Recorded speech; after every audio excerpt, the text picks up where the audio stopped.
Re perile bakokwane. Greetings from Musoni. Mtukulu wabangoni ni bandao. Today I want to talk about the BaNTU origins of computer science technology. We all know that Arab missionaries used Islam as a handmaiden of Arab imperialism, and likewise Europeans used Christianity as a handmaiden of European imperialism, and both did their work to demonize African culture. They have succeeded in that mission because most Africans associate the system from which computer science technology came from as demonic.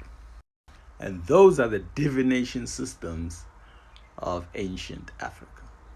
And I'll be sourcing my information mainly from this text, Afrikan Fractals, Modern Computing and Indigenous Design by Dr. Ron English. And for those that do not have an IT background like myself, come from a science, civil engineering background, I'm going to explain how binary codes work. All you IT gurus will have to bear with us.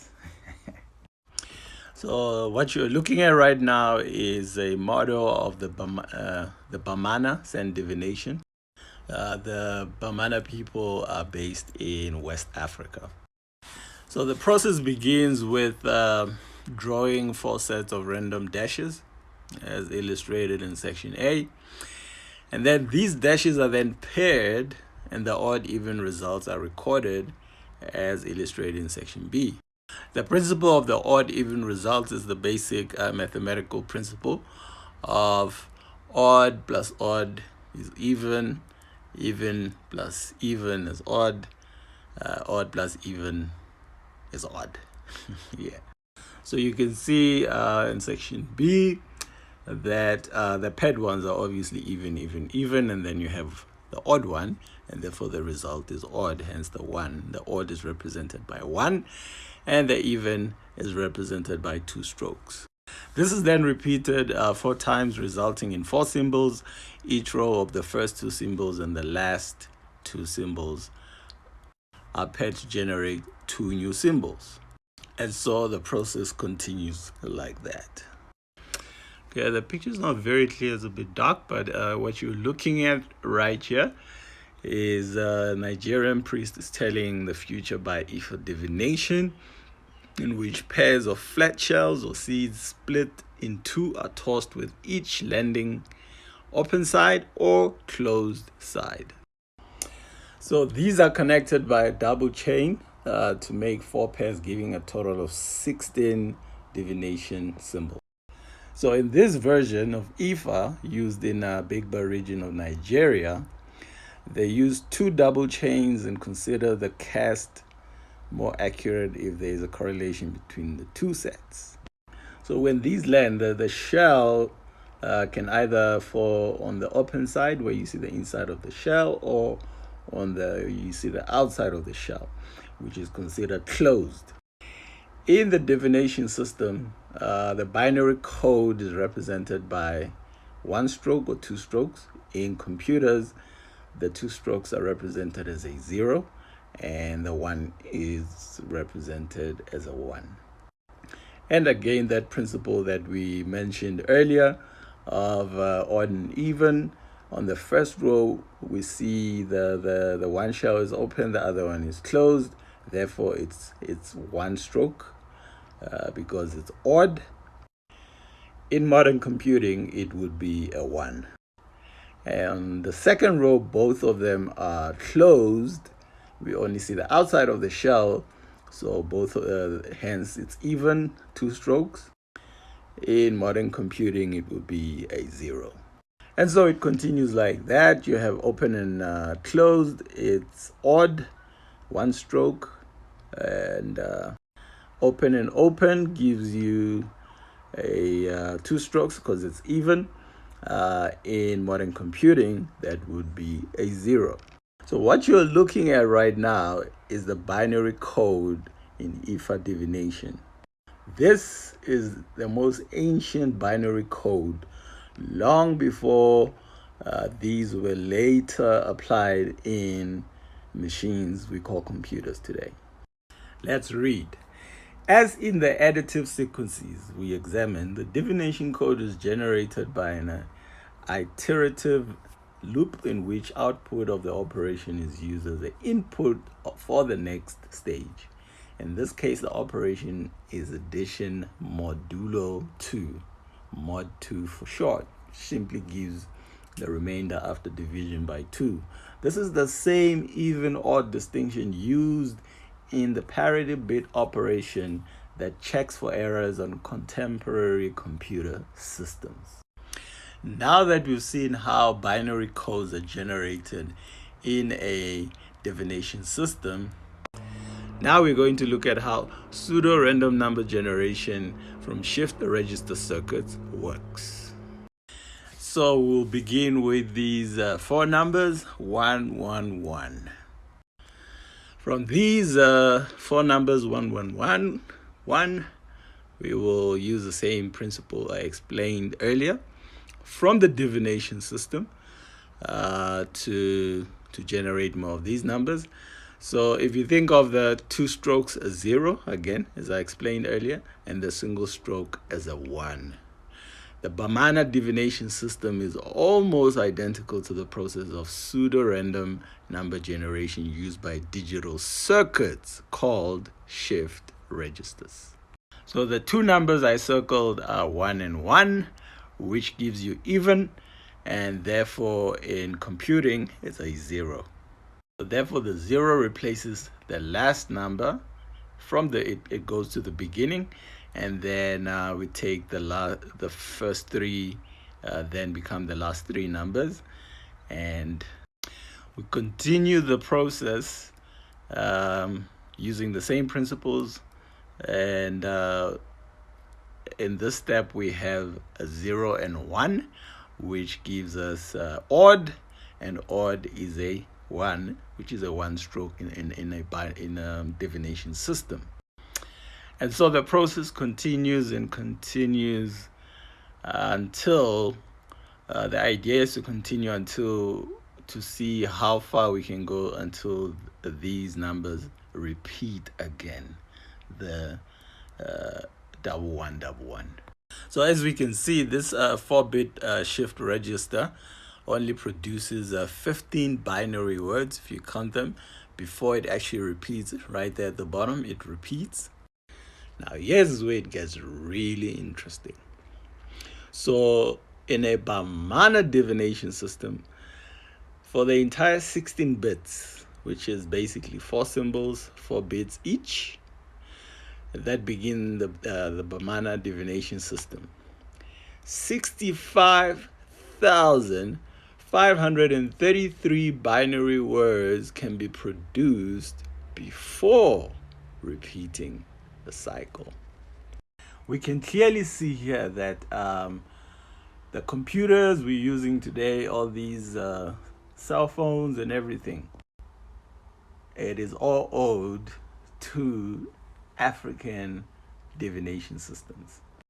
Now, a common African understands that divination systems are very sacred and very secretive. They are basically the foundation of secret societies. The question is, how did they become the source of mainstream technology? I'm glad you guys asked the question, so I'm going to answer it. We're going to quote from the text that I presented earlier. And it says, yeah, the oldest Arabic documents claim the origin of geomancy. By the way, the system that I was explaining, it ended up in Europe as geomancy. It was named geomancy, that side. The science of the sand divination, through Egyptian god Idris. Badge 1961, that is E.A. Wallace Badge, attempts to connect the use of sand in ancient Egyptian rituals to African geomancy, but it's hard to see this is as unique. Mathematically, however, geomancy is strikingly out of place in non-African systems. So we can see the argument for the origin of binary, of computer science technology, geomancy, as African. And by the way, Ron English is not Afrocentric. He is as white as they come. And you continue to state, like other linguistic codes, number bases tend to have an extremely long historical persistence. Even under Platonic rationalism, the ancient Greeks held 10 as the most sacred of all numbers. The Kabbalah Zayin Sof emanates by 10 Sephirot, and the Christian West counts on its Hindu-Arabic decimal notation. In Africa, on the other hand, base 2 calculations are ubiquitous, which means omnipresent. They are found all over Africa. Even for multiplication and division, it is here that we find the cultural connotation of doubling that ground the divination practice in its religious significance. The implications of trajectories from sub-Saharan to North Africa to Europe. Can you see that order? From sub-Saharan Africa to North Africa to Europe are quite significant for the history of mathematics. Following the introduction of geomancy to Europe by Hugo of Santalla in the 12th century Spain. 12th century Spain becomes very significant because it is the golden age of the Moors. Yeah, we know there are Eurocentric goons that try and claim that the Moors were not black, but this illustration was actually drawn by Alfonso, who actually gives us most of the account of the Moors as he faced them on the battlefield. He saw them himself, and I have a video on my YouTube channel that basically provides all the evidence that the Moors were black people. Yes, the conquest of Spain involved the Arabs as well, but the dominant group in the area were black people. As you can see, even the knowledge came from black people, African people. So let's continue. Following the introduction of geomancy to Europe by Hugo of Santalla in the 12th century Spain, Hugo was one of the guys that translated the text, because the first scholarly texts in Europe were actually translated into Spanish before they were translated into English and other European languages.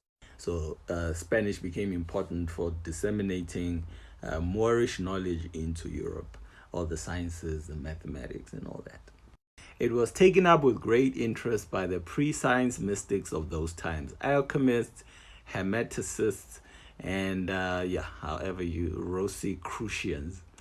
But these European geomancers, Raymond Lull, Robert Flood, Di Perucco, Porricio, Henry de Pieces, and others persistently replaced the deterministic aspect of the system with chance. They were messing things up because they didn't quite fully understand. And the chart you're looking at is an example of how African divination systems were translated into what Europe called geomancy. And this you're looking at, is a chart that was drawn for King Richard II in 1391.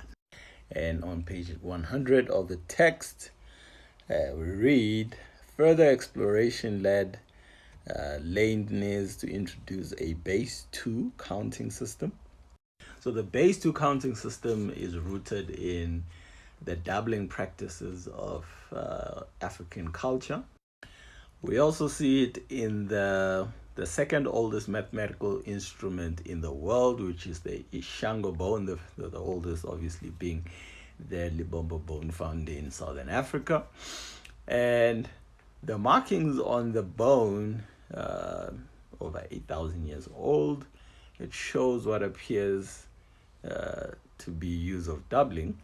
You've got a 3, and then 3 plus 3 is 6, and then you've got 4, and then 8, and then your 10 gives you you've got 10 and then you have 5 plus 5, which goes back to the 10. This doubling system is also seen in Ishango's the god of lightning, West Africa. He's X, the double X, and if you can look at the double X within each blade, there is a double blade again. So it's almost like, you know, how the fractals work. Fractals are also another aspect of computers, also found to originate also in African practices. But that's a subject for another day. Part 2, perhaps.